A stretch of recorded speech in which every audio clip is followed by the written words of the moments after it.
A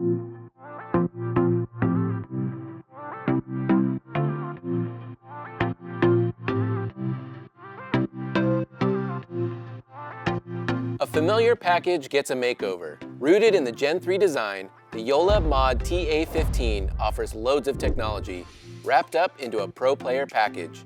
Averaging 8 ounces for both the 14mm and 16mm offering, these paddles feature JOOLA's Propulsion polymer core and carbon friction hitting surface.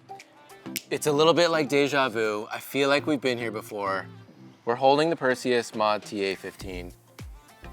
How is this different from the Gen 3? You know, I don't mean to answer a question with a question, but why is it that I have the 16mm version and you have the 14 in your hand? We'll leave that for another discussion. You're bigger than me. Just gonna shrink down. All right, if I can just use 2 words to describe these paddles relative to the Gen 3s, there's not much of a difference. If you are familiar and you really like that feel, that performance, the combination of power, which is definitely there, and the ability to grip the ball, spin it, keep things inside the lines, one of the best paddles I've played with in a heck of a long time and not far off of the prior Gen 3s, in my opinion. I agree. It's very reminiscent, pretty much on every aspect. The only difference, and I felt with these paddles, was a slight diminish in the power. I know there's been a lot of chatter about the power being kind of the same. Whether these paddles were manufactured different, I'm not sure, but felt a little bit of reduction in power, and then the spin generation, while still high, was not the same spin generation that I experienced in the Gen 3. And when it comes to power and control, I enjoyed both of them from all areas of the court. The 14, in my opinion, did a really great job with both. I felt like I had easy access to power from everywhere, and the control that was there as well. I don't know, maybe I'm just adapting easy to it because I'm used to a 14mm paddle. The 16, while the power was there, I was getting a little bit too much control, especially on compact strokes.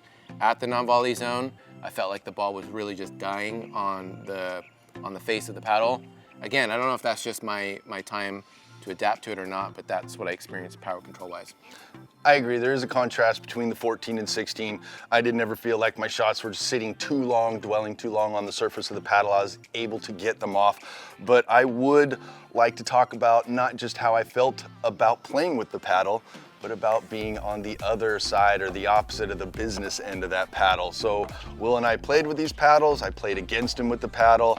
I played against him with my own paddle when he had this paddle, and the contrasts were interesting. The way I can describe this is if I'm playing baseball and I know Will's gonna hit a home run, I'm gonna adjust back a little bit, and that's basically what I had to do. I really felt like within the non-volley zone of the kitchen, the ball just doesn't have a chance to slow down.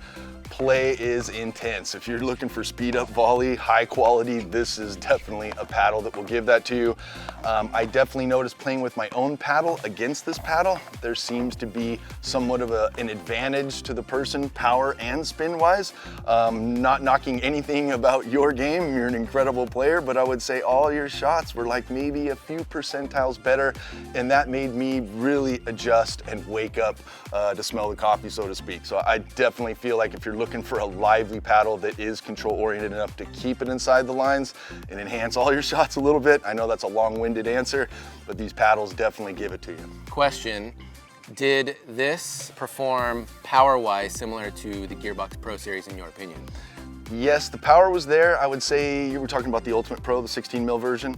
The Pro Power, the Pro Control, and the Ultimate. So I would say those paddles, it's hard for me to tell if they're more lively or if I just wasn't able to get as good of a grip on the ball to bring the power inside the lines. They're definitely comparable.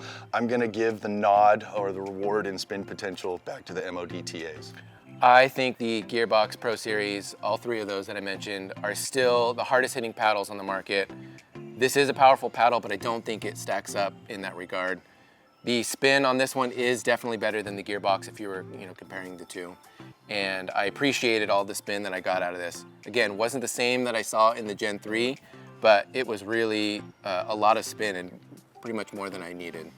When it comes to stability and forgiveness, feel, all that, I felt like the sweet spot was still large, similar to the Gen 3 series. A lot of my shots that I was hitting kind of outside towards the edge. I wasn't seeing a lot of wobble, I was seeing a lot of stability there. The vibration I was getting out of my shots felt a little bit dampened, but not too much. I felt like I was staying connected to the ball. I felt good. It felt very plush. So the stability and forgiveness and feel story, I feel like JOOLA nailed it on all three fronts. Agreed. I feel like this paddle has the ability to filter out the unwanted vibrations while not kind of kicking field to the curb. Really did a great job straddling that line. What do you think about the grip? I would call this a premium grip. I might be one of the more picky individuals in terms of grip shape, palette type, that kind of thing. I would say it definitely feels like a premium grip. I'm not a fan of the ridge grips. I'm glad they went away from that with that contour grip. So I have no gripes about the handle length, size, or shape. Agree, I like it. Similar to the Gen 2, similar to the Gen 3. If anything, it feels maybe slightly more rounded to me. I sweat a lot, and so I was able to put an overgrip on it and kind of really get a little bit more out of the grip, which I preferred. But I don't have a two-handed backhand. I thought the length was good, so I really appreciated the grip. Can we talk about one more obvious point? Price point. The price, how much is this worth? Worth, that's a great question. I believe the cost is somewhere around $280.